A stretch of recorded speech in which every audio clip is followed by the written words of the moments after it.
नमस्कार दोस्तों। तो हाजिर हूँ मैं आपके सामने लेके जीत आपकी, जो कि शिव खेड़ा जी की लिखी हुई पुस्तक है, उसकी ऑडियो बुक का चैप्टर नंबर 2। तो शुरू करते हैं। सकारात्मक नज़रिया कैसे विकसित करें। हमारे सामने मौजूद किसी भी तथ्य से ज़्यादा महत्वपूर्ण उस तथ्य के बारे में हमारा नज़रिया होता है, क्योंकि हमारी सफलता या असफलता उसी से तय होती है। हम बचपन में जो भी नज़रिया अपनाते हैं वो उम्र भर हमारे साथ रहता है। इसमें कोई शक नहीं है कि बचपन में हमारे लिए सकारात्मक नज़रिया बनाना बेहद आसान होता है। अगर पैदाइशी मिजाज और बचपन के तजर्बे के मेल से आपका नज़रिया सकारात्मक बन गया है तो हम वाकई खुशकिस्मत हैं। लेकिन जानबूझकर या हालात की वजह से हमारा नज़रिया नकारात्मक बन गया हो तो क्या हम उससे चिपके रहेंगे? कतई नहीं। क्या इसे बदला जा सकता है? हाँ। क्या ऐसा करना आसान होगा? बिल्कुल नहीं। क्या यह करने लायक है? यकीनन। हम सकारात्मक नज़रिया कैसे बना और बरकरार रख सकते हैं, इसके लिए हमको सकारात्मक नज़रिया बनाने के उसूलों से वाकिफ़ होना होगा। सकारात्मक नज़रिया कायम करने की इच्छा पैदा करनी होगी। इन उसूलों को अमल में लाने के लिए अनुशासित और निष्ठ होना होगा। हमें जैसा भी माहौल, शिक्षा और तजर्बा मिला हो, पर बड़े होने के बाद हमारे नज़रिए के लिए कौन जिम्मेदार है? खुद हम। हमें अपने व्यवहार और कामों की जिम्मेदारी कबूल करनी होगी। कुछ लोग किसी की गलती के लिए खुद को छोड़कर बाकी सभी लोगों को दोषी ठहराते हैं। यह हम पर निर्भर करता है कि हर सुबह हम अपना नज़रिया खुद चुनें।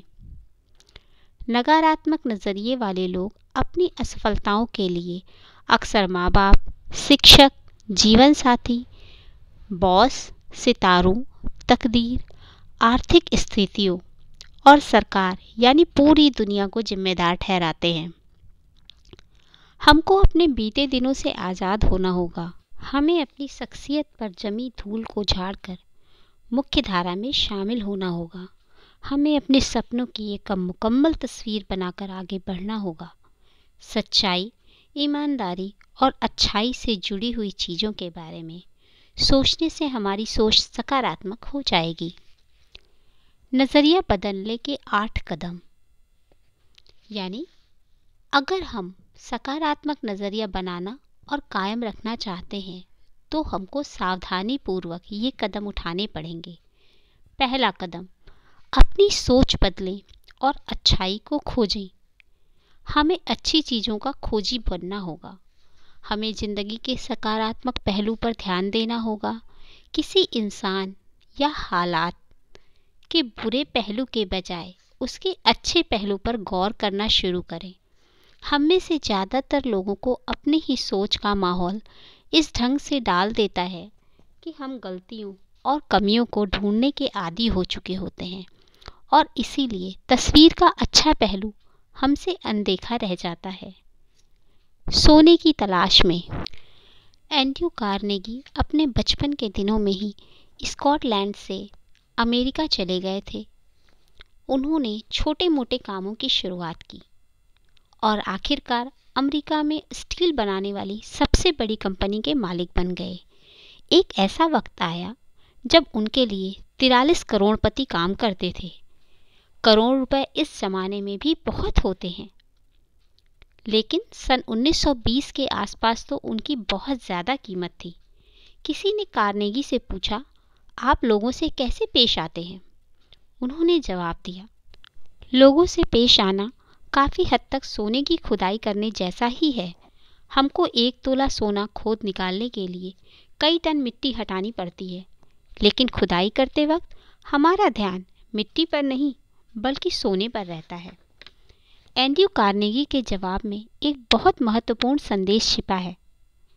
हो सकता है कि किसी इंसान या किसी हालात में कोई अच्छी बात साफ तौर पर न दिखाई दे रही हो। ऐसे हालात में हमें उसे गहराई में जाकर तलाशना होगा। हमारा मकसद क्या है? सोना तलाशना। अगर हम किसी इंसान या किसी चीज़ में कमियां ढूंढेंगे तो हमको ढेरों कमियां दिखाई देंगी, लेकिन हमें किस चीज़ की तलाश है, सोने की या मिट्टी की? कमियां ढूंढने वाले तो स्वर्ग में भी कमियां निकाल देंगे। अधिकतर लोगों को वही मिलता है जिसकी उन्हें तलाश होती है। कुछ लोग हमेशा नकारात्मक पहलू को देखते हैं। नकारात्मक नज़रिए वाले लोग हमेशा नुक्स निकालते हैं। कुछ लोग हर चीज़ में नुक्स निकालते हैं। कोई काम भले ही बहुत अच्छी तरह किया गया हो, पर उन्हें इससे कोई फर्क नहीं पड़ता। ऐसे लोगों ने नुक्स निकालने को ही अपना पेशा बना लिया है। वे पेशेवर आलोचक हैं। वे इस तरह नुक्ताचीनी करते हैं जैसे कि उन्हें इसके लिए किसी प्रतियोगिता में इनाम मिलने वाला हो। वे हर एक इंसान में और हर एक हालात में कोई न कोई नुक्स ढूंढ ही निकालेंगे। हमें ऐसे लोग हर दफ्तर और हर परिवार में मिल जाएंगे। वे चारों ओर कमियां ढूंढते हैं और यह बताते फिरते हैं कि चीज़ें कितनी बुरी हैं। वे अपनी समस्याओं के लिए पूरी दुनिया को दोषी मानते हैं। ये लोग दूसरों के जोश पर पानी फेर देते हैं। ऐसे लोगों के लिए एक नाम है, ये लोग ताकत को चूसने वाले कहलाते हैं। ऐसे लोग कैफेटेरिया में जाकर 20 कप चाय पिएंगे, सिगरेट के लंबे लंबे कश खींचेंगे और यह सब करने का उनके पास केवल एक बहाना रहता है कि वे अपने तनाव को दूर कर रहे हैं। हकीकत यह है कि ऐसा करके वे खुद के लिए और दूसरों के लिए तनाव और बढ़ा देते हैं। वे प्लेग की बीमारी की तरह हर तरफ मायूसी का पैगाम फैलाते हैं और ऐसा माहौल पैदा करते हैं जिसके नतीजे बुरे या गलत हों। रॉबर्ट फुल्टन ने स्टीम बोट की आविष्कार की। हडसन नदी के किनारे उन्होंने उसका प्रदर्शन किया। उसे देखने के लिए जमा हुई भीड़ में कुछ निराशावादी और सख्ती मिजाज के लोग भी शामिल थे। उन लोगों ने मजाकिया लहजे में बोला कि वह बोट कभी चालू नहीं होगी। जब बोट चालू हो कर नदी में आगे बढ़ने लगी तो जिन लोगों ने कहा था कि वह कभी चालू नहीं होगी, वही लोग फौरन चिल्लाने लगे कि बोट अब कभी नहीं रुकेगी। यह भी क्या नज़रिया है। एक शिकारी ने चिड़ियों को पकड़ने वाला एक अद्भुत कुत्ता खरीदा। वह कुत्ता पानी पर चल सकता था। शिकारी वह कुत्ता अपने दोस्तों को दिखाना चाहता था। उसे इस बात की बड़ी खुशी थी कि वह अपने दोस्तों को यह काबिले गौर चीज़ दिखा पाएगा। उसने अपने एक दोस्त को बतख का शिकार देखने के लिए बुलाया। कुछ देर में उन्होंने कई बतखों को बंदूक से मार गिराया। उसके बाद उस आदमी ने कुत्ते को उन चिड़ियों को लाने का हुक्म दिया। कुत्ता चिड़ियों को लाने के लिए दौड़ पड़ा। उस आदमी को उम्मीद थी कि उसका दोस्त कुत्ते के बारे में कुछ कहेगा या उसकी तारीफ करेगा, लेकिन उसका दोस्त कुछ नहीं बोला। घर लौटते समय उसने अपने दोस्त से पूछा, क्या उसने कुत्ते में कोई खास बात देखी? दोस्त ने जवाब दिया, हाँ, मैंने उसमें एक खास बात देखी, तुम्हारा कुत्ता तैर नहीं सकता। कुछ लोग हमेशा नकारात्मक पहलू को देखते हैं। निराशावादी किसे कहते हैं? निराशावादी लोगों के ये लक्षण होते हैं। जब चर्चा करने के लिए उनके पास कोई तकलीफ नहीं होती तो वे नाखुश रहते हैं। उन्हें जब कुछ अच्छा लगता है तो वे यह सोचकर नाखुश हो जाते हैं कि बेहतर महसूस करने के बाद उन्हें फिर बदतर महसूस करना होगा। उनकी ज़िंदगी का ज़्यादातर वक्त शिकायत काउंटरों पर बीतता है। हमेशा बत्ती बुझाकर देखना चाहते हैं कि अंधेरा कितना है। वे ज़िंदगी के आईने में हमेशा दरारें तलाशते हैं। यह सुन लेने पर कि किसी और जगह की तुलना में वे बिस्तर पर ज़्यादा लोगों की मौत होती है, वे बिस्तर पर सोना छोड़ देते हैं।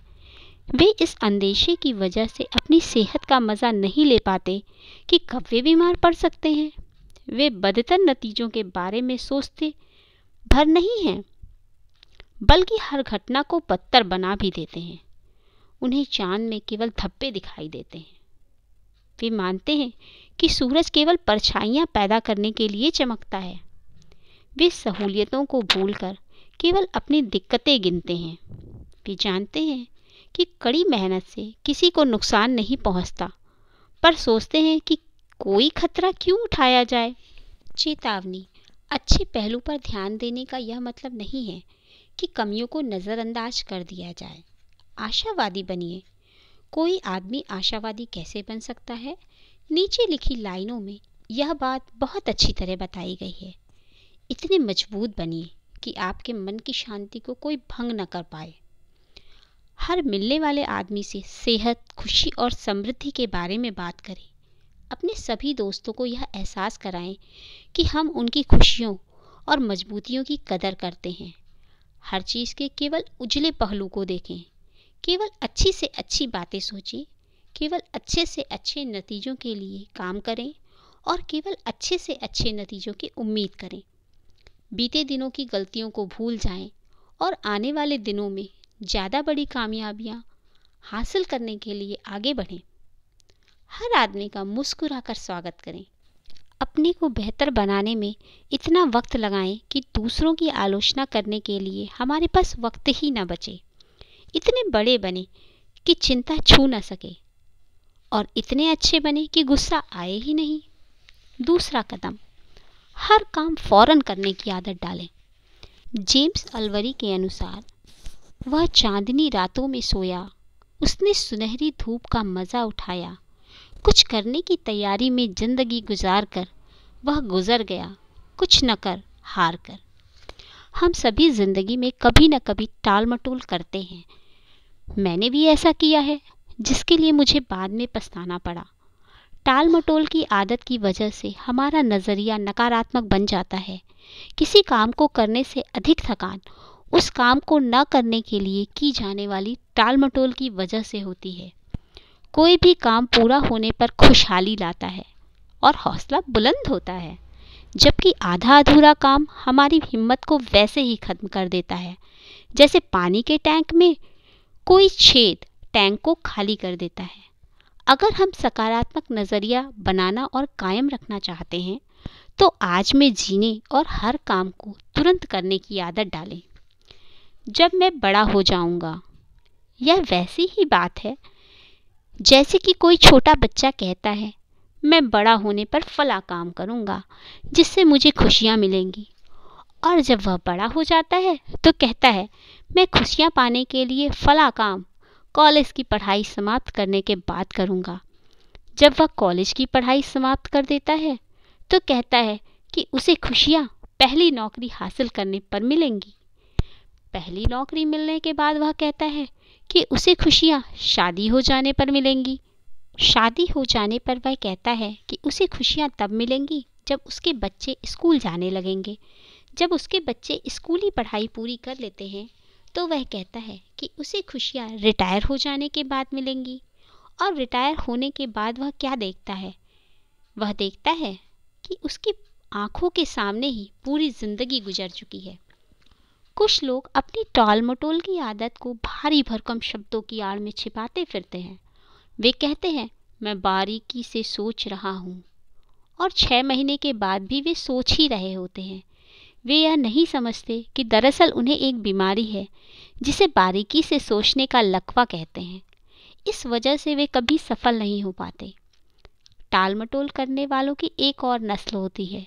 ये लोग कहते हैं, मैं तैयारी कर रहा हूँ। न केवल 1 महीने बल्कि 6 महीने के बाद भी वे तैयारी ही कर रहे होते हैं। ये लोग भी नहीं समझ पाते कि उन्हें बहानेबाजी की बीमारी है। वे लगातार बहाने बनाते रहते हैं। वर्तमान में जिए। जिंदगी कोई ड्रेस रिहर्सल नहीं है। हम किसी भी दर्शन में विश्वास करते हो, पर हमें जिंदगी का खेल खेलने का मौका केवल एक ही बार मिलता है। दांव पर इतनी कीमती चीज़ें लगी होती हैं कि आप जिंदगी यूं ही बर्बाद नहीं कर सकते। दांव पर आने वाली पीढ़ियों का भविष्य लगा होता है। हम कहाँ हैं और किस दौर में हैं? जवाब है कि इसी दौर में हैं और यही हैं। इसलिए हम आज को बेहतर बनाएं और इसका भरपूर आनंद लें। इसका यह मतलब नहीं है कि हमें भविष्य के लिए कोई योजना नहीं बनानी चाहिए, बल्कि पैगाम यह है कि हमें आगे की योजना बनाने की ही ज़रूरत है। और अगर हम अपने आज का भरपूर इस्तेमाल खुशहाली के लिए कर रहे हैं, तो हम खुद ब खुद आने वाले बेहतर कल के लिए बीज बो रहे हैं। क्या हम मानते हैं? अगर हम अपने नज़रिए को सकारात्मक बनाना चाहते हैं, तो टाल मटोल की आदत छोड़ें और तुरंत काम करो, पर अमल करना सीखें। जिंदगी में सबसे दुख भरे शब्द हैं, ऐसा हो सकता था, मुझे ऐसा करना चाहिए था, मैं यह कर सकता था, काश मैंने ऐसा किया होता, अगर मैं थोड़ी और कोशिश करता तो यह काम हो सकता था। बेंजामिन फ्रैंकलिन का कहना है, जो काम आप आज कर सकते हैं उसे कभी भी कल पर न टालें। मुझे यकीन है कि जीत हासिल करने वालों के मन में भी टाल मटोल करने की इच्छा ज़रूर पैदा हुई होगी, पर उन्होंने उसे अपने ऊपर कभी हावी नहीं होने दिया। लोग जब कहते हैं मैं यह काम किसी और दिन करूँगा, तो इस बात को तय मान लीजिए कि वे उस काम को कभी नहीं करेंगे। कुछ लोग इस बात का इंतज़ार करते रहते हैं कि उनके घर से निकलने से पहले सारी लाल बत्तियां हरा सिग्नल देने लगें, पर ऐसा कभी नहीं होता। वे शुरुआत करने से पहले ही नाकामयाब हो जाते हैं। यह दुखद स्थिति है। टाल मटोल करना बंद करें। क्या हमें बहानेबाजी करने की आदत को इसी समय अलविदा नहीं कह देना चाहिए? तीसरा कदम, एहसान मानने का नज़रिया बनाएं। अपनी दिक्कतों के बारे में सोचने के बजाय अपनी सहूलियतों के बारे में सोचें। अपने इर्द गिर्द के फूलों की खुशबू सूंघने के लिए वक्त निकालें। आप कई बार सुनते होंगे कि कोई आदमी दुर्घटना की वजह से अंधा या अपाहिज हो गया, लेकिन उसे हर्जाने के तौर पर लाखों रुपए मिल गए। हम में से कितने लोग ऐसे आदमी की जगह लेना चाहेंगे? ऐसा चाहने वाला शायद ही कोई होगा। हम शिकायतें करने की इतने आदी हो गए हैं कि उन चीज़ों की ओर हमारी नज़र ही नहीं जाती जो हमारे पास मौजूद है। हमारे पास ऐसी बहुत सारी चीज़ें हैं जिनके लिए हमें शुक्रगुजार होना चाहिए। मैं जब कहता हूँ कि अपनी दिक्कतों के बजाय सहूलियतों पर गौर करें, तो इसका मतलब यह नहीं है कि हमें आत्मसंतुष्ट हो जाना चाहिए। एहसानमंद होने के नज़रिए का मतलब आत्मसंतुष्टि नहीं है। यदि मेरी बातों से आपको आत्मसंतुष्ट हो जाने का संदेश मिला है, तो मैं अपनी बात को न समझा पाने के लिए दोषी हूँ, और आप दोषी हैं अपना मनपसंद मतलब निकालने के लिए। लोग किसी बात का मनचाहा मतलब कैसे निकालते हैं, यह बताने के लिए मैं एक कहानी सुनाता हूँ। एक डॉक्टर को शराबियों के समूह को संबोधित करने के लिए मेहमान वक्ता के रूप में बुलाया गया। वह उनके सामने कोई ऐसा नमूना पेश करना चाहता था जिससे उन्हें यह एहसास हो कि शराब सेहत के लिए नुकसानदेह होती है। उसने 2 कांच के बर्तन लिए, एक में साफ पानी भरा और दूसरे में शराब भरी। उसने साफ पानी में एक केचुआ डाला, वह आसानी से तैरता हुआ पानी के ऊपर आ गया। फिर उसने एक केचुआ शराब में डाला और वह सबकी आंखों के आगे टुकड़े टुकड़े हो गया। वह यह साबित करना चाहता था कि शरीर के अंदर शराब का ऐसा ही असर होता है। नमूना पेश करने के बाद उसने शराबियों के समूह से पूछा, उन्हें इससे क्या सीख मिली? उसका सवाल सुनकर पीछे बैठे एक शराबी ने जवाब दिया, इसका मतलब यह है कि शराब पीने से हमारे पेट में कीड़े नहीं होंगे। क्या उस कहानी का यही संदेश था? बिल्कुल नहीं। किसी बात का मनचाहा मतलब ऐसे ही निकाला जाता है। हम वह नहीं सुनते जो हमें सुनाया जाता है, बल्कि वह सुनते हैं जो हम सुनना चाहते हैं। हमें मिली बहुत सारी नियामतों यानी ब्लेसिंग्स छिपे हुए खजाने की तरह हैं। हमें अपनी दिक्कतों के बारे में नहीं, बल्कि अपनी नियामतों के बारे में सोचना चाहिए। चौथा कदम, लगातार ज्ञान हासिल करने का कार्यक्रम बनाइए। आइए पहले हम अपनी कुछ गलतफहमियों को दूर करें। आमतौर पर माना जाता है कि हम स्कूल कॉलेजों में शिक्षा प्राप्त करते हैं। कई देशों में आयोजित की जाने वाली सेमिनारों में मैं अपने श्रोताओं से यह सवाल अक्सर पूछता हूँ, क्या हम स्कूल कॉलेजों में वास्तव में शिक्षा हासिल करते हैं? इस बात पर आमतौर पर सहमति है कि वहाँ शिक्षा कुछ ही लोग हासिल कर पाते हैं और ज़्यादातर लोग उससे वंचित रह जाते हैं। मेरी बात का गलत मतलब ना निकालें। हमें स्कूल कॉलेजों में ढेर सारी सूचनाएं हासिल होती हैं। शिक्षित होने के लिए सूचनाएं भी ज़रूरी हैं, लेकिन उसके साथ ही हमें शिक्षा का सही मायने भी समझना चाहिए। बौद्धिक शिक्षा हमारे दिमाग पर असर डालती है, जबकि नैतिक शिक्षा यानी वैल्यू बेस्ड एजुकेशन हमारे मन को प्रभावित करती है। यदि शिक्षा मन को ट्रेनिंग नहीं देती तो वह खतरनाक हो सकती है। अगर हम अपने दफ्तर, घर, समाज में लोगों के चरित्र का निर्माण करना चाहते हैं तो हमें उन्हें एक स्तर तक नैतिक शिक्षा देनी ही होगी। ईमानदारी, दया, साहस, दृढ़ता और जिम्मेदारी जैसे बुनियादी गुण विकसित करने वाली शिक्षा बेहद ज़रूरी है। हमें ज़्यादा अक्षर शिक्षा की ज़रूरत नहीं, बल्कि चरित्र बनाने वाली शिक्षा की है। नैतिक स्तर पर शिक्षित आदमी जिंदगी में उस आदमी की तुलना में ज़्यादा कामयाबी और तरक्की हासिल कर सकता है जिसे ज़्यादा अच्छी शिक्षा मिली हो, पर जिसके पास नैतिकता की पूंजी बिल्कुल न हो। नैतिकता विहीन शिक्षा। विश्वविद्यालय से युवक बहुत काबिल मगर पढ़े लिखे जाहिल बनकर निकल रहे हैं, क्योंकि हम युवाओं को नैतिकता का कोई आधार नहीं दे पा रहे हैं जिसकी उन्हें ज़्यादा से ज़्यादा तलाश है। यह बात कही है स्टीफन मूलर, अध्यक्ष जो हैं जॉन हॉपकिंस यूनिवर्सिटी ने। असली शिक्षा आदमी के दिल और दिमाग दोनों को ट्रेनिंग देती है। एक अनपढ़ चोर शायद मालगाड़ी से सामान ही चुराएगा, पर पढ़ा लिखा चोर तो रेल की पूरी पटरी ही उड़ा ले जाएगा। हमें ग्रेड नहीं बल्कि ज्ञान और बुद्धिमत्ता हासिल करने के लिए होड़ लगानी चाहिए। तथ्यों को जानने से ज्ञान हासिल होता है और उनका सरलीकरण करने से समझदारी प्राप्त होती है। कोई आदमी अच्छा ग्रेड और ऊंची डिग्री हासिल करने के बावजूद अशिक्षित रह जाता है। ज़्यादा सीखे बिना भी अच्छे ग्रेड और डिग्री तो मिल ही जाती है, लेकिन सबसे अहम बात कोई सीख सकता है तो वह यह है कि सीखने के सही तरीके को सीखें। लोग सूचनाओं को रटने की काबिलियत को गलती से शिक्षा समझ लेते हैं। बिना मूल्यों के दिमागी शिक्षा समाज के लिए आफत को पैदा करती है। ज्ञान शक्ति नहीं है। हमें अक्सर बताया जाता है कि ज्ञान शक्ति है, लेकिन यह असलियत नहीं है। ज्ञान तो महज जानकारी का नाम है। ज्ञान में शक्ति बनाने की क्षमता है और यह तभी शक्ति बनता है जब इसका इस्तेमाल किया जाता है। एक इंसान पढ़ना नहीं जानता, दूसरा जानते हुए भी नहीं पढ़ता। दोनों में क्या फ़र्क है? ब्रेंट फ्रैंकलिन के मुताबिक कोई खास फ़र्क नहीं है। सीखने और खाने में काफ़ी समानता है। अहम बात यह नहीं होती कि हमने कितना खाया है, बल्कि यह होती कि हमने कितना पचाया है। सच यह है कि ज्ञान में शक्ति छिपी होती है, पर असली शक्ति बुद्धिमत्ता है। शिक्षा के कई रूप होते हैं। इसका मतलब केवल ग्रेड और डिग्री हासिल करना नहीं होता। शिक्षा के दायरे में ये सारी बातें शामिल हैं।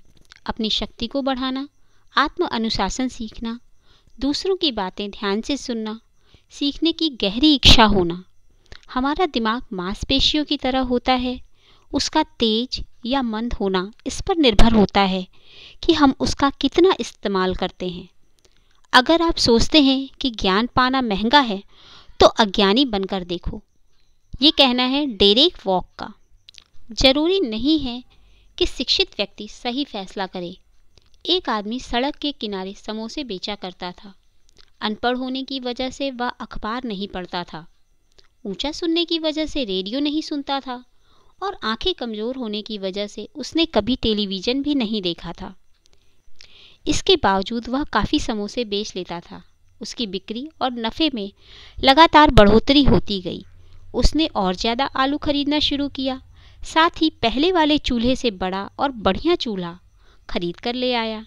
उसका व्यापार लगातार बढ़ रहा था। तभी हाल ही में कॉलेज से बीए की डिग्री हासिल कर चुका उसका बेटा पिता का हाथ बटाने के लिए चला आया। उसके बाद एक अजीबोगरीब घटना घटी। बेटे ने उस आदमी से पूछा, पिताजी, क्या आपको मालूम है कि हम लोग एक बड़ी मंदी का शिकार बनने वाले हैं? पिता ने जवाब दिया, नहीं, लेकिन मुझे उसके बारे में बताओ। बेटे ने कहा, अंतर्राष्ट्रीय परिस्थितियां बड़ी गंभीर हैं। घरेलू हालात तो और भी बुरे हैं। हमें आने वाले बुरे हालात का सामना करने के लिए तैयार हो जाना चाहिए। उस आदमी ने सोचा कि उसका बेटा कॉलेज जा चुका है, अखबार पढ़ता है और रेडियो सुनता है, इसलिए उसकी राय को हल्के ढंग से नहीं लेना चाहिए। दूसरे दिन से उसने आलू की खरीद कम कर दी और अपना साइन बोर्ड नीचे उतार दिया। उसका जोश खत्म हो चुका था। जल्द ही उसी दुकान पर आने वालों की तादाद घटने लगी और उसकी बिक्री तेजी से गिरने लगी। पिता ने अपने बेटे से कहा, तुम सही कह रहे थे, हम लोग मंदी के दौर से गुजर रहे हैं। मुझे खुशी है कि तुमने वक्त से पहले ही सचेत कर दिया। इस कहानी से हमें क्या सीख मिलती है? इससे ये नतीजे निकलते हैं। पहला, हम अपनी सोच के मुताबिक खुद को आत्मसंतुष्ट करने वाली भविष्यवाणियां कर देते हैं। दूसरा, कई बार हम बुद्धिमत्ता को अच्छा फैसला मानने की गलती भी कर बैठते हैं। तीसरा, एक इंसान ज़्यादा बुद्धिमान होने के बावजूद गलत फैसला कर सकता है। चौथा, अपने सलाहकार सावधानी से चुनिए, लेकिन अमल अपने ही फैसले पर करिए। पांचवा, अगर किसी इंसान में आगे दी हुई 5 खूबियाँ हों तो वह स्कूली शिक्षा हासिल किए बिना कामयाब हो सकता है। चरित्र, प्रतिबद्धता, दृढ़ विश्वास, तहजीब और साहस। छठवां, कई लोग ज़्यादा ज्ञानी हैं, उन्हें चलता फिरता विश्वकोश माना जा सकता है, पर दुख की बात है कि इसके बावजूद वे नाकामयाबी की जीती जागती मिसाल होते हैं। समझदारी का मतलब किसी हुनर को तेजी से सीखना है। हुनर एक योग्यता है। क्षमता में योग्यता और सीखे गए हुनर को अमल में लाने की इच्छा, ये दोनों बातें शामिल होती हैं। इच्छा वह नज़रिया है जो किसी हुनरमंद इंसान को क्षमतावान बनाता है। बहुत से लोग हुनरमंद तो होते हैं लेकिन सामर्थ्यवान नहीं होते, क्योंकि सही नज़रिए के बिना काबिलियत व्यर्थ जाती है। विंस्टन चर्चिल के अनुसार यूनिवर्सिटी की पहली जिम्मेदारी ज्ञान देना और चरित्र निर्माण होता है, न कि व्यापारिक और तकनीकी शिक्षा देना। शिक्षित होने का मतलब क्या है?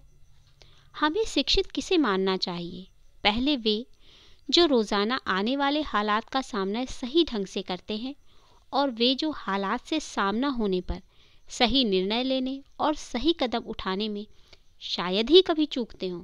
दूसरे वे जो दूसरों के साथ व्यवहार में बड़प्पन दिखाते हैं, दूसरों के अप्रिय व्यवहार और बातों का बुरा नहीं मानते और अपने सहयोगियों के साथ उतने भले होते हैं जितना कि एक इंसान हो सकता है। और आगे वे जो अपनी खुशियों पर काबू रखते हैं और कठिनाइयों को अपने ऊपर हावी नहीं होने देते और कठिन परिस्थितियों का मुकाबला एक बहादुर इंसान की तरह करते हैं, जो इंसानी फितरत है। और सबसे बड़ी बात है कि वे लोग जो सफलता मिलने पर बिगड़ते नहीं, जो अपनी असलियत से मुंह नहीं मोड़ते, साथ ही बुद्धिमान और धीर गंभीर व्यक्ति की तरह दृढ़ता से जमीन पर पैर जमाए रखते हैं। तुक्के से मिली अच्छी चीज़ों पर खुश होने के बजाय जन्म से मिली काबिलियत और बुद्धि से प्राप्त कामयाबियों पर खुश होते हैं। खुश होने की ऐसी प्रवृत्ति उनकी बचपन से ही होती। सुकरात के अनुसार जिन लोगों के चरित्र में इनमें से एक दो नहीं बल्कि सारे गुण हैं, जिन्होंने ये सभी बातें सीखी हैं, वे ही सर्वगुण संपन्न सच्चे अर्थों में शिक्षित हैं। थोड़े में कहें तो पढ़े लिखे वे लोग हैं जो किन्हीं भी हालात में साहस और अक्लमंदी से काम करना तय करते हैं। अगर कोई मूर्खता के बजाय समझदारी, बुराई के बजाय अच्छाई और असभ्यता के बजाय सद्गुण को चुनता है, तो ऐसे आदमी के पास स्कूली डिग्रियां न होने के बावजूद उसे शिक्षित माना जाना चाहिए। बहुमुखी शिक्षा क्या है? एक जंगल में कुछ जानवरों में स्कूल शुरू करने का फैसला किया। छात्रों में एक चिड़िया, एक गिलहरी, एक मछली, एक कुत्ता, एक खरगोश और दिमागी तौर पर कमज़ोर ईल मछली शामिल थी। पाठ्यक्रम तय करने के लिए एक बोर्ड बनाया गया। बोर्ड ने तय किया कि छात्रों को बहुमुखी शिक्षा दी जाएगी और उन्हें उड़ना, पेड़ पर चढ़ना, तैरना एवं बिल खोदना सिखाया जाएगा। हर जानवर को सभी तालीम हासिल करने की पाबंदी थी। चिड़िया उड़ान भरने में माहिर थी, उसने इस विषय में A ग्रेड हासिल किया। लेकिन जब बिल खोदने की बारी आई तो वह अपनी चोंच और पंख तोड़ बैठी और असफल साबित होने लगी। इस नाकामयाबी का उस पर ऐसा असर पड़ा कि जल्द ही उसे उड़ान भरने में भी C ग्रेड मिलने लगा। पेड़ पर चढ़ने और तैरने में तो वह फेल ही हो गई। गिलहरी पेड़ पर चढ़ने में काफ़ी कुशल थी, लेकिन वह तैरने में असफल हुई। मछली सबसे अच्छी तैराक थी, लेकिन वह पानी से बाहर निकल ही नहीं सकती थी। इसलिए बाकी सभी विषयों में फेल हो गई। कुत्ता स्कूल गया ही नहीं, उसने फीस भी जमा नहीं की और प्रबंधकों में इस बात को लेकर झगड़ता रहा कि पाठ्यक्रम में भौंकना भी शामिल किया जाए। खरगोश को बिल खोदने में ए ग्रेड मिला, लेकिन उसके लिए पेड़ पर चढ़ना एक बहुत बड़ी समस्या थी। वह बार बार असफल होता रहा और एक दिन जमीन पर इस प्रकार बुरी तरह गिरा कि उसे ब्रेन डैमेज हो गया। वह बच तो गया, लेकिन उसके दिमाग पर ऐसा असर पड़ा कि उसे बिल खोदने में भी दिक्कत होने लगी और उसे इस विषय में भी सी ग्रेड मिलने लगा। आखिरकार दिमागी तौर पर बीमार ईल को, जिसने हर काम आधे अधूरे ढंग से किया था, कक्षा का सबसे उत्तम छात्र घोषित कर दिया गया। बोर्ड खुश था कि हर छात्र को बहुमुखी शिक्षा मिल रही थी। सही मायने में बहुमुखी शिक्षा छात्रों को जिंदगी के लिए इस ढंग से तैयार करती है कि उनमें मौजूद किसी क्षेत्र विशेष से संबंधित योग्यता और क्षमता भी बरकरार रहे। कुदरत ने हम सभी को कुछ खास क्षमताएं दी हैं। हमिंगबर्ड का वजन 1 तोला के 10वें हिस्से के बराबर होता है। वजन इतना कम होने की वजह से ही वह काफ़ी मुश्किल किस्म की कलाबाजियां भी कर सकती है। वह अपने पंखों को केवल 1 सेकंड में 75 बार फड़फड़ा सकती है। अपनी इस खूबी की वजह से हमिंगबर्ड उड़ान भरते समय तरह तरह के फूलों का मधु पी सकती है, पर वह हवा में ऊंची उड़ान भरने, तैरने या छलांग मारने में असमर्थ होती है। दूसरी ओर शुतुरमुर्ग का वजन लगभग 300 पाउंड होता है और वह दुनिया का सबसे बड़ा पक्षी है, पर उड़ान नहीं भर सकता।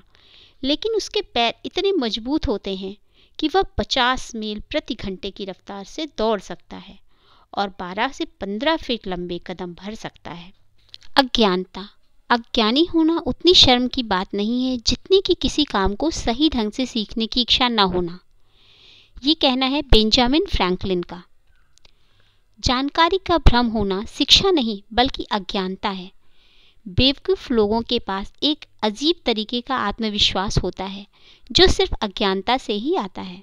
अज्ञानी होना बुरी बात नहीं है, लेकिन अज्ञानता को अपना कैरियर बना लेना यकीनन बेवकूफ़ी है। कुछ लोग अज्ञान जमा कर लेते हैं और फिर उसी को शिक्षा मानने की भूल कर बैठते हैं। अज्ञानता वरदान नहीं है, यह तो अभाव, दुख, गरीबी और बीमारी का दूसरा नाम है। अगर अज्ञानता कोई नियामत है तो ज़्यादातर लोग खुश क्यों नहीं हैं? अगर थोड़ा ज्ञान होना खतरनाक है तो बहुत सी अज्ञानता छोटापन, डर, कट्टरपन, अहंकार और पक्षपात की तरफ ले जाता है। समझदारी अज्ञानता के अंधकार को मिटाने को कहते हैं। हम सूचना युग में जी रहे हैं। एक अंदाज के मुताबिक सूचना की मात्रा हर साल दूनी होती जा रही है। सूचनाओं के इतनी सरलता से उपलब्ध होने के कारण इन दिनों अज्ञानता को मिटाना आसान है, लेकिन दुख की बात यह है कि हमें ज़रूरी चीज़ों के अलावा बाकी हर चीज़ सिखाई जाती है। हमें लिखना पढ़ना सिखाया जाता है, पर ऐसी बौद्धिक शिक्षा किस काम की जो इंसान को दूसरों की इज्जत करना और हमदर्दी से पेश आना न सिखाए। हमारे स्कूल ज्ञान के झरने हैं। कुछ छात्र वहाँ अपनी प्यास मिटाने, कुछ चुस्की भरने और कुछ केवल कुल्ला करने जाते हैं। व्यवहारिक समझ, हमने 5 ज्ञानेंद्रियों के साथ जन्म लिया है। हमारे पास छू, चख, देख, सूंघ और सुनकर महसूस करने की क्षमता है, पर सफल लोगों के पास एक छठी इंद्री भी होती है जिसे व्यवहारिक समझ कहते हैं। चीज़ों को उनको वास्तविक रूप में देखने और उनसे संबंधित कार्यवाही को सही ढंग से करने की क्षमता ही व्यवहारिक समझ है। यदि आदमी में व्यवहारिक समझ न हो तो शिक्षा और ज्ञान व्यर्थ चले जाते हैं। शिक्षा के बिना भी व्यवहारिक बुद्धि हासिल की जा सकती है, लेकिन व्यवहारिक बुद्धि के बिना अच्छी से अच्छी शिक्षा भी किसी काम की नहीं। भरपूर व्यवहारिक बुद्धि का होना ही बुद्धिमत्ता कहलाता है। अपनी कुल्हाड़ी की धार तेज करो। जॉन नाम का एक लकड़हारा एक कंपनी में 5 साल से काम कर रहा था, पर उसे कभी तरक्की नहीं मिली। उसी कंपनी ने बिल नाम के एक और लकड़हारे को भी नौकरी पर रखा और उसे साल भर में ही तरक्की मिल गई। जॉन ने बिल को 1 साल के अंदर ही तरक्की दिए जाने का विरोध किया और इस बारे में बात करने के लिए अपने बॉस के पास आया। उसके बॉस ने जवाब दिया, तुम अब भी उतने ही पेड़ काटते हो जितने कि 5 साल पहले काटते थे। हमारी कंपनी में नतीजे को देखा जाता है। अगर तुम अधिक पेड़ काटने लगो तो हमें तुम्हारा वेतन बढ़ाकर खुशी होगी। जॉन वापस लौट आया। इसके बाद वह अधिक मेहनत से और ज़्यादा देर तक पेड़ काटने लगा। इसके बावजूद वह ज़्यादा पेड़ नहीं काट सका। उसने अपनी यह परेशानी बॉस को बताई। बॉस ने उसे बिल से बात करने का सुझाव दिया। उसने कहा, शायद बिल को कुछ मालूम है जो कि मैं और तुम नहीं जानते। जॉन ने बिल से पूछा कि वह ज़्यादा पेड़ कैसे काट लेता है। बिल ने जवाब दिया, मैं हर पेड़ को काटने के बाद 2 मिनट के लिए काम रोक देता हूँ और अपनी कुल्हाड़ी की धार तेज करता हूँ। तुमने अपनी कुल्हाड़ी की धार आखिरी बार कब तेज की थी? पिछली शिक्षा और गौरव का ज़्यादा महत्व नहीं होता। हमें अपनी कुल्हाड़ी की धार लगातार तेज करनी होगी। अपने दिमाग को खुराक दीजिए। जिस तरह हमारे शरीर को हर रोज अच्छे खाने की ज़रूरत होती है, उसी तरह हमारे मस्तिष्क को भी हर रोज अच्छे विचारों की ज़रूरत होती है। इस वाक्य में सबसे अहम शब्द अच्छा खाना और अच्छे विचार हैं। अगर हम अपने शरीर को रोज़ सड़े गले खाने और अपने दिमाग को बुरे विचारों की खुराक दें तो हमारा शरीर और दिमाग बीमार पड़ जाएंगे। सही पटरी पर बने रहने के लिए हमें अपने मस्तिष्क को शुद्ध और सकारात्मक खुराक देनी होगी। शिक्षा एक खजाना है। लगातार सकारात्मक शिक्षा प्राप्त करने से सकारात्मक विचार जन्म लेते हैं। सकारात्मक सोच वाले लोग उन खिलाड़ियों की तरह होते हैं जो लगातार अभ्यास करके अपने अंदर ताकत का एक भंडार जमा कर लेते हैं, जिसका इस्तेमाल वे मुकाबले के वक्त करते हैं। बिना अभ्यास के जब भंडार ही नहीं रहेगा तो वे भरोसा किस पर करेंगे? इसी तरह अच्छी सोच वाले लोग अपने दिमाग को रोज शुद्ध, शक्तिशाली और सकारात्मक विचारों की खुराक देकर अपने अंदर उम्मीदों से भरे नज़रिए का एक सुरक्षित भंडार जमा कर लेते हैं। वे इस बात को समझते हैं कि हम सभी को बुराई और नकारात्मक विचारों से सामना होगा। अगर हमारे पास अच्छे विचारों का एक सुरक्षित भंडार होगा तो हम उन नकारात्मक विचारों पर जीत हासिल करने में कामयाब हो जाएंगे, वरना वे हम पर हावी हो जाएंगे। अच्छी सोच वाले लोग मूर्ख नहीं होते। वे आंखों पर पट्टी बांधकर जिंदगी नहीं बिताते। वे जिंदगी में जीत हासिल करने वाले ऐसे लोग होते हैं जिन्हें अपनी सीमाएं मालूम होती हैं, पर वे अपनी मजबूतियों पर ध्यान देते हैं। दूसरी तरफ हारने वालों को अपनी मजबूतियों का एहसास होता है, पर उनका सारा ध्यान अपनी कमजोरियों पर टिका रहता है। 5वां कदम, अच्छे स्वाभिमान का निर्माण कीजिए। स्वाभिमान क्या है? स्वाभिमान खुद अपने बारे में महसूस करने का नज़रिया है। जब हम अपने बारे में अच्छा महसूस करते हैं तो हम बेहतर काम करते हैं। घर और दफ्तर में हमारे रिश्ते बेहतर हो जाते हैं। दुनिया हमें ज़्यादा अच्छी लगने लगती है। इसकी वजह क्या हो सकती है? वजह यह है कि हमारी भावनाओं और व्यवहार में सीधा रिश्ता होता है, क्योंकि हम किसी चीज़ या बात के बारे में जैसा महसूस करेंगे वैसा ही उसके प्रति व्यवहार करेंगे। स्वाभिमान कैसे विकसित करें?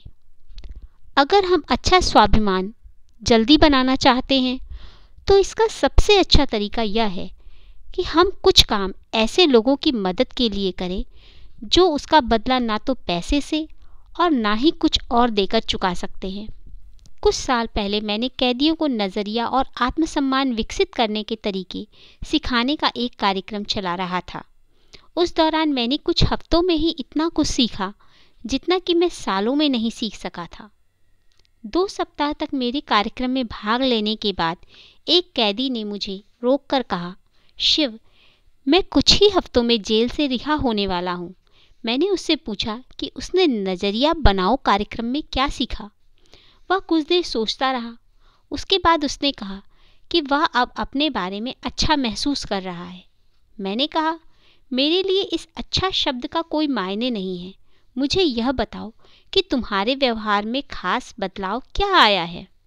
दरअसल मेरा मानना है कि यदि सीखने वाले के व्यवहार में यह बदलाव ना आए तो यह नहीं माना जा सकता है कि उसने वास्तव में सीखा है। उस कैदी ने मुझसे कहा कि अब वह हर रोज़ बाइबल पढ़ता है। तब मैंने उससे पूछा कि बाइबल पढ़ने का उस पर क्या असर पड़ा है। उसने जवाब दिया कि अब वह खुद को, खुद के अपने साथ और दूसरों के साथ बेहतर महसूस करता है। ऐसा उसने पहले कभी महसूस नहीं किया था। मैंने उससे कहा, यह तो ठीक बात है, लेकिन सबसे ज़रूरी यह है कि जेल से छूटने के बाद तुम क्या करोगे। उसने मुझसे कहा कि वह समाज का एक जिम्मेदार सदस्य बनने की कोशिश करेगा। मैंने अपना सवाल दोहराया तो उसने फिर वही जवाब दिया। मैंने उससे एक बार फिर पूछा, जेल से छूटने के बाद तुम क्या करोगे। जाहिर सी बात है कि मैं किसी अलग जवाब की उम्मीद कर रहा था, लेकिन इस बार उसने गुस्से से भरी हुई आवाज़ में जवाब दिया, मैं समाज का एक जिम्मेदार सदस्य बनूंगा। तब मैंने उसे बताया कि उसके पहले के जवाब और इस बार के जवाब में एक शब्द का अंतर था। पहले उसने कहा था मैं बनने की कोशिश करूंगा, पर इस बार उसने कहा है कि मैं बनूंगा। इन दोनों जवाबों में कोशिश शब्द का फर्क था। हम कोई काम करते हैं या नहीं करते हैं, वह कोशिश शब्द उसकी जेल वापसी के लिए दरवाजे को खुला रखता। हमारी बातचीत सुन रहे एक दूसरे कैदी ने मुझसे पूछा, शिव, क्या तुम्हें यह सब करने के लिए क्या मिलते हैं। मैंने उससे कहा कि मुझे यहाँ पर जो भावनात्मक संतुष्टि मिल रही है वह पैसे से ज़्यादा कीमती है। तब उसने पूछा, तुम यहाँ क्यों आते हो। मैंने कहा, मैं अपने स्वार्थ की वजह से आता हूँ। मैं इस दुनिया को जीने के लिए एक बेहतर जगह बनाना चाहता हूँ। इस तरह की आत्मसंतुष्टि लाभदायक होती है। संक्षेप में कहा जाए तो हम व्यवस्था में जो लगाते हैं हमको हमेशा उसका पुरस्कार भी मिलता है, और कई बार तो वह हमारे लगाए गए से बहुत ज़्यादा होता है। लेकिन हमको लगाते समय बदले में कुछ पाने की इच्छा नहीं रखनी चाहिए। एक और कैदी ने कहा, लोग जो करते हैं वह उनका निजी मामला है। अगर कोई नशीली दवाएं लेता है तो इससे तुम्हारा क्या लेना देना है। तुम उन्हें उनके हाल पर क्यों नहीं छोड़ देते हो। मैंने जवाब दिया, मेरे दोस्त, हालांकि मैं तुमसे सहमत नहीं हूँ, फिर भी मैं तुम्हारी यह बात मान लूँगा कि उससे मेरा कुछ लेना देना नहीं है। लेकिन क्या तुम मुझे यह गारंटी दे सकते हो कि जब भी कोई नशीली दवाएं खाकर कार चलाएगा तो उसकी कार केवल पेड़ से टकराएगी। तुम इसकी गारंटी दो तो मैं तुम्हारी बात मान लूँगा। अगर तुम यह गारंटी नहीं दे सकते हो कि उस कार से टकराकर तुम, मैं या हमारे बच्चे मौत के शिकार नहीं बनेंगे, तो फिर मेरा यकीन करो कि उस बात से मेरा संबंध है। मुझे उस आदमी को सड़क से दूर रखना होगा। यह मेरी जिंदगी है, मैं जो चाहूँगा वही करूँगा। इस एक जुमले ने फायदे से कहीं अधिक नुकसान किया है।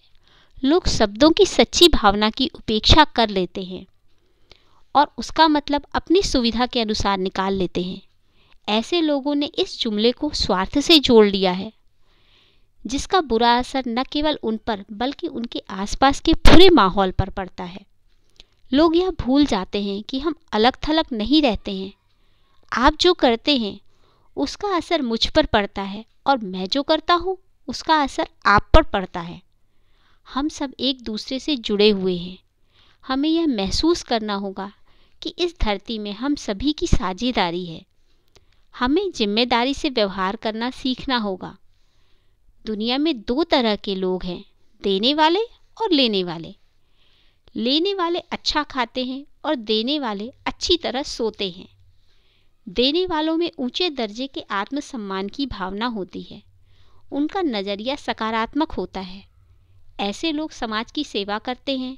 समाज की सेवा करने वालों से मेरा मतलब राजनीतिक के बन बैठे उन घटिया दर्जे के पाखंडी नेताओं से नहीं है, जो दूसरों की सेवा करने का नाटक करते हुए खुद अपनी सेवा करते हैं। इंसान होने के नाते लेन देन हम सबको करना पड़ता है, लेकिन ऊंचे दर्जे के आत्मसम्मान वाला स्वस्थ शख्सियत वह होता है जिसे केवल लेने की ही नहीं बल्कि देने की भी आवश्यकता महसूस होती है। एक आदमी अपनी नई कार धो रहा था। तभी उसके पड़ोसी ने पूछा, आपने यह कार कब खरीदी।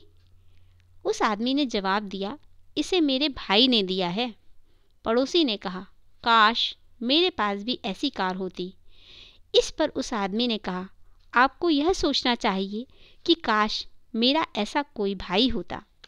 पड़ोसी की पत्नी उनकी बातचीत सुन रही थी। उसने बीच में टोक कर कहा, मैं सोचती हूँ काश वह भाई मैं होती। यह सोचने का कितना सकारात्मक नज़रिया है। छठा कदम, नकारात्मक असर से बचें। आजकल के नवयुवक बड़े लोगों के व्यवहार और मीडिया से बहुत जल्दी प्रभावित हो जाते हैं। साथियों का दबाव केवल बच्चों और किशोरों पर ही नहीं बल्कि बड़े लोगों पर भी असर डालता है। स्वाभिमान की कमी की वजह से लोगों में नहीं धन्यवाद कहकर बुरे असर से दूर रहने की हिम्मत नहीं होती। ये नकारात्मक प्रभाव क्या है? नकारात्मक सोच वाले लोग। एक चील का अंडा किसी तरह एक जंगली मुर्गी के घोंसले में चला गया और बाकी अंडों के साथ मिल गया। समय आने पर अंडा फूटा। चील का बच्चा अंडे से निकलने के बाद यह सोचता हुआ बड़ा हुआ कि वह मुर्गी है। वह उन्हीं कामों को करता जिन्हें मुर्गी करती थी। वह जमीन खोदकर अनाज के दाने चुगता और मुर्गी की तरह ही कुड़कुड़ाता। वह कुछ फीट से अधिक उड़ान नहीं भरता था क्योंकि मुर्गी भी ऐसा ही करती थी। एक दिन उसने आकाश में एक चील को बड़ी शान से उड़ते हुए देखा। उसने मुर्गी से पूछा, उस सुंदर चिड़िया का नाम क्या है? मुर्गी ने जवाब दिया, वह चील है। वह एक शानदार चिड़िया है, लेकिन तुम उसकी तरह उड़ान नहीं भर सकते क्योंकि तुम तो मुर्गी हो। चील के बच्चे ने बिना सोचे विचारे मुर्गी की बात को मान लिया। वह मुर्गी की तरह जीता हुआ ही मर गया। सोचने की क्षमता न होने के कारण वह अपनी विरासत को खो बैठा। उसका कितना बड़ा नुकसान हुआ। वह जीतने के लिए पैदा हुआ था, पर वह दिमागी रूप से हार के लिए तैयार हुआ था। अधिकतर लोगों के लिए यही बात सच है।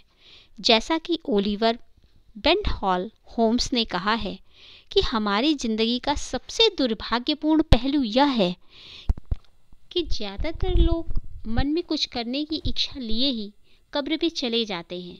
हम अपनी ही दूरदर्शिता की कमी की वजह से बेहतरी हासिल नहीं कर पाते। अगर हम चील की तरह आकाश की बुलंदियों को छूना चाहते हैं तो हमको चील के तौर तरीकों को सीखना होगा। अगर हम खुद को कामयाब लोगों के साथ जोड़ेंगे तो हम भी कामयाब हो जाएंगे। अगर हम चिंतकों के साथ जुड़ेंगे तो चिंतक बन जाएंगे। यदि हम देने वालों के साथ रहेंगे तो देने वाले बन जाएंगे। और अगर हम नकारात्मक सोच वाले लोगों के साथ रहेंगे तो वैसे ही बन जाएंगे।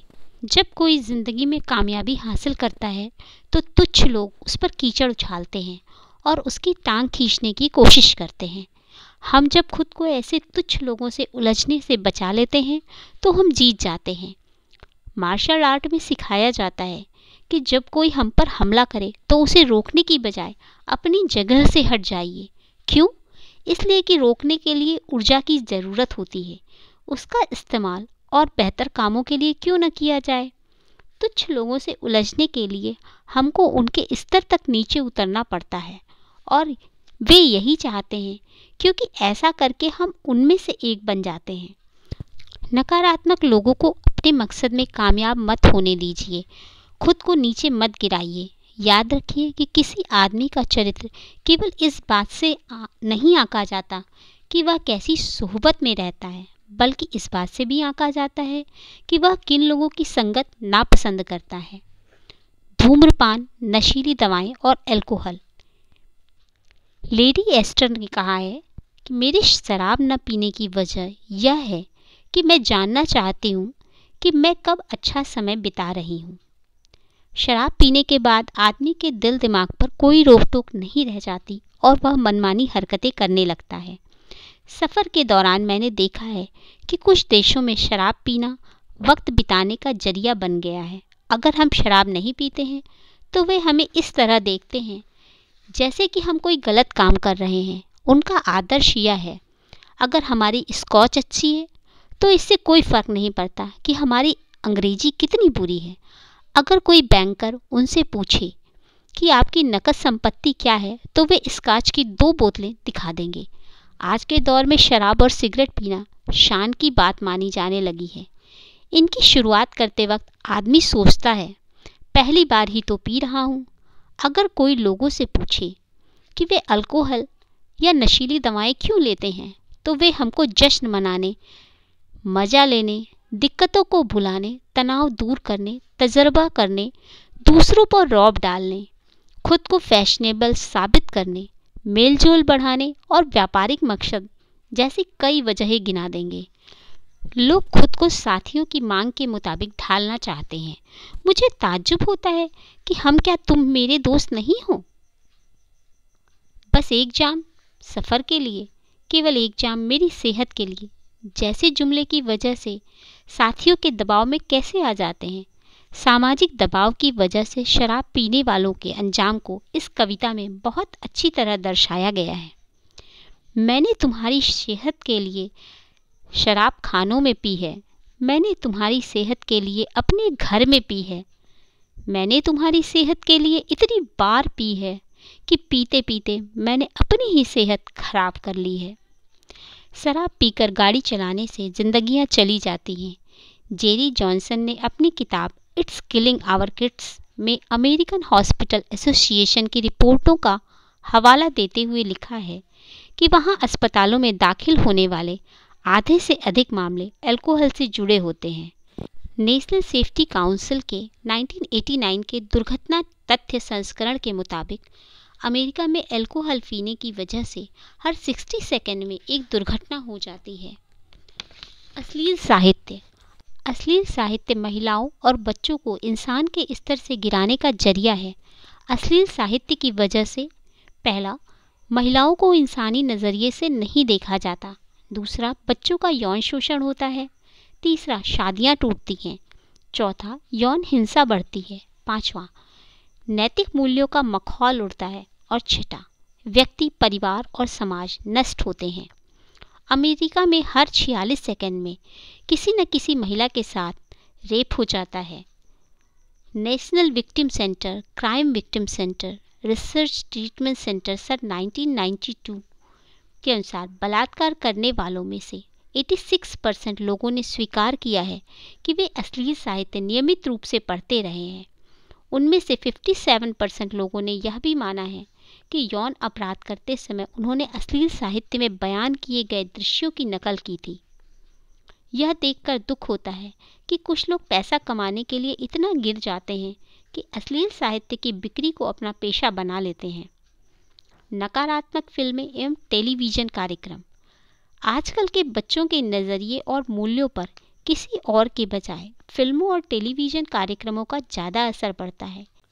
एक अनुमान के मुताबिक अमेरिका में बच्चे हाई स्कूल तक पहुंचते पहुंचते 20,000 घंटों के टेलीविज़न कार्यक्रम देख चुके होते हैं और उनकी आंखों के सामने से 5,000 हत्याओं के दृश्य और अल्कोहल से संबंधित 100,000 विज्ञापन गुजर चुके होते हैं। इन टेलीविज़न कार्यक्रमों और विज्ञापनों से संदेश मिलता है कि शराब पीना मौज मस्ती है, सिगरेट पीना शान की बात है और नशीली दवाओं का तो जमाना है। अगर अपराध इतनी तेज़ी से बढ़ रहे हैं तो इसमें हैरत की कोई बात नहीं है। टेलीविज़न धारावाहिक और कार्यक्रम क्या, फिल्में शादी के पहले के और शादी के बाद पराये स्त्री पुरुषों के साथ कायम होने वाले शारीरिक संबंधों को बड़े लुभावने अंदाज में पेश करते हैं। इसलिए अगर रिश्तों में प्रतिबद्धता की कमी दिखाई है और तलाक के मामले बढ़ते जा रहे हैं तो हमें इस पर ताज्जुब नहीं होना चाहिए। कच्चे दिमाग वाले लोग मीडिया में देखी सुनी चीज़ों को ही अपने मानक और मापदंड बना लेते हैं। वैसे एक हद तक इन चीज़ों का असर हम सब पर होता है। गाली गलौज के इस्तेमाल से यही लगता है कि ऐसी भाषा का इस्तेमाल करने वाले के पास शब्दों की कमी है, वह खुद पर काबू नहीं रख पाता और उसमें आत्म अनुशासन की कमी है।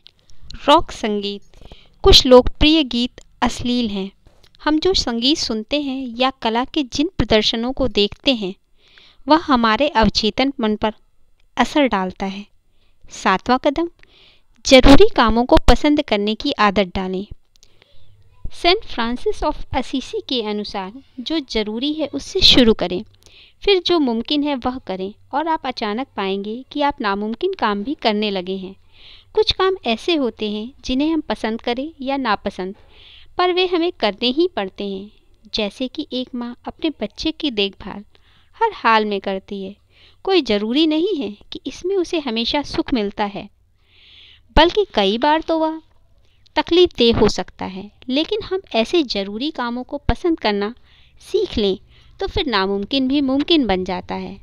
8वां कदम, अपने दिन की शुरुआत किसी अच्छे काम से करें। सुबह के वक्त सबसे पहले कोई अच्छी चीज़ पढ़ें या सुनें। रात में अच्छी तरह सोने के बाद हमारा तनाव दूर हो चुका होता है और हमारा अवचेतन मन किसी बात को बड़ी आसानी से कबूल कर लेता है। इससे दिन भर के लिए एक लय बन जाती है और हमारी दिमागी सोच का ताना बाना सही रूप ले लेता है, जिससे हमारा पूरा दिन अच्छा बन जाता है। खुद में बदलाव लाने के लिए हमें सोचे समझे ढंग से कोशिश करनी होगी और पूरे संकल्प के साथ अच्छे विचार और व्यवहार को अपनी ज़िंदगी का हिस्सा बनाना होगा। सकारात्मक विचार और व्यवहार को अपनाने का अभ्यास रोज करें और इसे तब तक जारी रखें जब तक यह आदत न बन जाए। हार्वर्ड विश्वविद्यालय के विलियम जेम्स का कहना है, अगर आपको अपनी ज़िंदगी बदलनी है तो उसकी शुरुआत फ़ौरन करें। अगर आप अब तक बताए गए 8 तरीकों पर अमल करें तो विजेता बन जाएंगे। जीतने वाला बनाम हारने वाला। जीतने वाला हमेशा समाधान का हिस्सा होता है, हारने वाला हमेशा समस्या का हिस्सा होता है। जीतने वाले के पास हमेशा कोई न कोई कार्यक्रम होता है और हारने वाले के पास हमेशा कोई न कोई बहाना। जीतने वाला कहता है, मैं आपके लिए यह काम कर देता हूँ। हारने वाला कहता है, यह मेरा काम नहीं है। जीतने वाले के पास हर समस्या का कोई न कोई हल होता है, हारने के वाले के पास समस्या है हर समाधान के लिए। जीतने वाला कहता है, मुश्किल होने के बावजूद यह काम किया जा सकता है। हारने वाला कहता है, इस काम को किया जा सकता है पर यह बहुत मुश्किल है। कोई गलती करने पर जीतने वाला कहता है, मैं गलत था।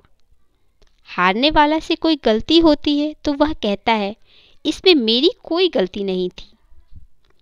जीतने वाला वचनबद्ध होता है, हारने वाला खोखले वादे करता है। जीतने वाले की आंखों में कामयाबी के सपने होते हैं, हारने वाले के पास खोखली योजनाएं होती हैं। जीतने वाला कहता है, मुझे कुछ करना है। हारने वाला कहता है, कुछ होना चाहिए। जीतने वाला टीम का हिस्सा होता है, हारने वाला टीम के हिस्से करता है। जीतने वाला लाभ को देखता है, हारने वाला तकलीफ को देखता है। जीतने वाला संभावनाओं को देखता है, हारने वाला समस्याओं को देखता है। जीतने वाला सभी की जीत के सिद्धांत में विश्वास करता है, हारने वाला मानता है कि जीतने के लिए किसी का हारना ज़रूरी है। जीतने वाला आने वाले कल को देखता है, हारने वाला बीते कल को देखता है। जीतने वाला स्थिर स्वभाव वाले ताप स्थायी जैसा होता है, हारने वाला ताप मापी जैसा होता है। जीतने वाला सोच कर बोलता है, हारने वाला बोल कर सोचता है। जीतने वाला विनम्र शब्दों में कड़े तर्क पेश करता है, हारने वाला कड़े शब्दों में कमज़ोर तर्क पेश करता है। जीतने वाला बुनियादी मूल्यों पर मजबूती से टिका रहता है पर छोटी मोटी चीज़ों पर समझौता कर लेता है। हारने वाला छोटी छोटी बातों पर अड़ जाता है लेकिन मूल्यों पर समझौता कर लेता है। जीतने वाला दूसरों की भावनाओं को महसूस करने में विश्वास करता है। वह मानता है कि दूसरों के साथ वैसा व्यवहार नहीं करना चाहिए जैसे व्यवहार की उम्मीद हम दूसरों से अपने लिए नहीं करते। हारने वाला इसमें विश्वास करता है कि दूसरे तुम्हारे साथ कुछ करें उससे पहले ही तुम वह काम उनके साथ कर दो। जीतने वाला काम को अंजाम देता है, हारने वाला काम के होने का इंतज़ार करता है। जीतने वाला जीतने की योजना बनाते हैं और तैयारी करते हैं। तैयारी ही मूल मंत्र है। जरूरी कदम यानी एक्शन स्टेप्स। असफल होने पर आप निराश हो सकते हैं, लेकिन अगर आपने कोशिश ही नहीं की तो आपका नाश हो जाएगा। ये कहना है वेवरली सिल्स का। तो मैं इस अध्याय में उन 8 कदमों को दोहरा के समाप्त करता हूँ जिनके बारे में चर्चा की जा चुकी है। अच्छी चीज़ों की तलाश करें, हर काम फ़ौरन करने की आदत डालें, एहसानमंद होने का नज़रिया बनाएं, लगातार ज्ञान हासिल करने का कार्यक्रम तैयार करें। अच्छे स्वाभिमान का निर्माण करें। नकारात्मक असर से दूर रहें। जो काम ज़रूरी है उन्हें पसंद करने की आदत डालें। अच्छे ढंग से दिन की शुरुआत करें। कार्य योजना। पहला, इन 8 कदमों को एक 3 इंच बाई 5 इंच के इंडेक्स कार्ड पर लिखें और 21 दिन तक रोज पढ़ें। इसे पढ़ने के बाद अगले 30 मिनट तक आगे दिए गए सवाल का जवाब सोचें। दूसरा, आप इनमें से हर कदम का घर, काम की जगह, समाज में कैसे प्रयोग कर सकते हैं। तीसरा, आप खुद में जिन बदलावों को लाना चाहते हैं उनकी सूची बनाइए। चौथा, उसके बाद उनमें से हर बदलाव की वजह से खुद को होने वाले और दूसरों को होने वाले फ़ायदे की सूची बनाइए। पांचवा, अंत में एक टाइम टेबल बनाइए और उन बदलावों को लाने का संकल्प लीजिए। तो दोस्तों, अब हम मिलेंगे अपने अगले वीडियो में और चैप्टर 3 के साथ। तो please like, share and subscribe to my channel. धन्यवाद।